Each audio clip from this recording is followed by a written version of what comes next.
بسم اللہ الرحمن الرحیم۔ السلام علیکم ورحمۃ اللہ وبرکاتہ۔ سامعین، علم ہو حکمت نہ ہو سب بیکار ہے۔ ایک شخص سیدنا عثمان غنی رضی اللہ تعالی عنہ سے عداوت رکھتا تھا اور آپ کو برملا یہودی کہتا تھا۔ سیدنا ابو حنیفہ رحمہ اللہ کو خبر پہنچی تو اس کے گھر تشریف لے گئے۔ وہ بہت خوش ہوا کہ امام اعظم امام ابو حنیفہ تشریف لائے ہیں۔ عرض کرنے لگا، اہلاً و سہلاً و مرحبا یا امام اہل سنہ۔ زہ نصیب کہ آپ میرے ہاں تشریف آوری کا مقصد پوچھنے لگا تو آپ نے ارشاد فرمایا کہ آپ کی بیٹی کے لیے رشتہ لایا ہوں۔ لڑکا حافظ القرآن ہے، صائم النہار ہے، قائم اللیل ہے، شرم و حیا تو اس پر نثار، غنی ایسا کہ غریبوں کو مالدار کر دے۔ یہ سنتے ہی خوشی سے اس کی باچیں کھل گئی اور کہنے لگا، بخ بخ، حسبک حسبک یا امام، اے امام، ہمارے امام، کتنا اچھا امام ہے۔ بس اتنا ہی کافی ہے، بس جلدی سے بتائیں کہ ایسا کریم کون ہے۔ فرمایا، بس اس میں ایک عیب ہے کہ وہ یہودی ہے۔ وہ شخص حیرت و تعجب سے میرے امام کا منہ تکنے لگا، کہنے لگا، آپ ایک یہودی کا رشتہ لے کر آئے ہیں؟ اہل سنت کے عالم و حکیم نے فرمایا، یہودی ہوا تو کیا ہوا، میرے نبی صلی اللہ علیہ وسلم نے بھی تو اپنے دو صاحبزادیوں کا نکاح ایک یہودی سے کیا ہے، کیا تیری بیٹی میرے نبی کی بیٹیوں سے زیادہ عزت والی ہے؟ فوراً سمجھ گیا اور اپنے اس عقیدہ سے توبہ کر لی۔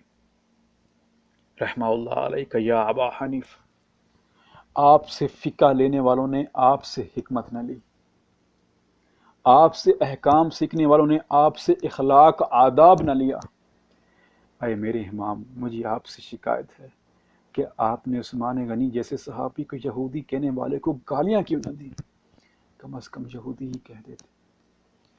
یہ واقعہ بیان کرنے کا مقصد یہ تھا کہ فیس بک، سوشل میڈیا پر ہمارے اندر جو برداشت کا مادہ ختم ہو چکا ہے۔ ہم لوگ احادیث اور قرآن تو لے رہے ہیں، لیکن ہمارے اندر نہ ان ائمہ کا ہم نہ وہ اخلاق لے پا رہے ہیں، نہ وہ ادب لے پا رہے ہیں۔ اس واقعے کو آپ بغور سنیے کہ کس طرح امام ابو حنیفہ نے اس کو گالیاں نہیں دی، اس کو برا بلا نہیں کہا، اس کی غیبت بھی نہیں کی، کہ اس کو اس طریقے سے وہ مسئلہ سمجھا دیا کہ وہ شخص اپنے عقیدے پر اس نے توبہ کر لی۔ آپ غور کریے کہ ہم جو سوشل میڈیا پر کمنٹ میں در کمنٹ گالیاں بکتے ہیں، اگر امام ابو حنیفہ اس کو برا بلا کہتے یا کوئی غلط بات معاذ اللہ کہتے، تو کیا وہ اپنے عقیدے سے توبہ کرتا؟ نہ کرتا، بلکہ وہ زیادہ اس عقیدے پر مضبوط ہو جاتا۔ تو جب ہم اپنے مخالفین کو گالیاں دیتے ہیں تو ہم اپنا اخلاق بھی گرا دیتے ہیں اور گناہ بھی ہمارے کھاتے میں جاتا ہے، اور اگلا جو بندہ ہوتا ہے وہ اپنے عقیدے پر مزید پختہ ہو جاتا ہے، چاہے کہ اس کا عقیدہ کوئی بھی ہو۔ وہ حالانکہ باطل عقیدے پر ہوتا ہے، لیکن جب ایک سچے عقیدے والا، ایک سچی جو ہے وہ عقائد رکھنے والا ایک باطل سے جب اس طرح بات کرے گا تو وہ اپنا عقیدہ اس پر پکا رہے گا اور وہ اس سے نہیں ہٹے گا۔ خدا را اگر آپ سوشل میڈیا پر گالیاں اور دوسری القابات جو ہے وہ ان سے لوگوں کو نوازتے ہیں، مخالفین کو اس طرح گالیاں دیتے ہیں، تو کم از کم اپنے امام اہل سنہ سے ہی یہ بات سیکھ لیں کہ ہمیں کسی کو گالی نہیں دینی چاہیے، اخلاق کے ساتھ، پیار کے ساتھ اور محبت کے ساتھ نبی کریم صلی اللہ علیہ وسلم کے پیغام کو عام کرنا چاہیے۔ السلام علیکم ورحمۃ اللہ۔